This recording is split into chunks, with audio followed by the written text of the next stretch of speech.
গুলো পাঠাইছে, এর মধ্যে একটা মাথার পাগড়ি আছে। সুবহানাল্লাহ। কি আছে? পাগড়ি আছে। আরো বড় করে কোনা সুবহানাল্লাহ।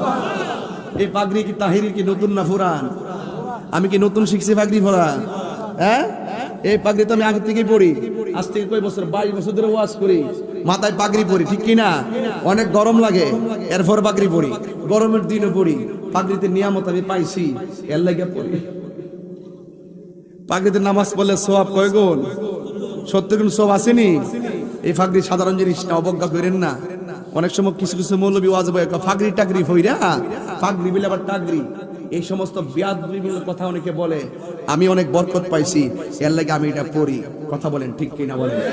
আমার যুবক ভাইরা, অনেক কষ্ট হয়ে যে ওয়াজ করতেছি, মাথা কিন্তু একদম দেখো সামনে দেখ, একদম ঘেমে গেছে, কিন্তু একদম ঘেমে গেছে।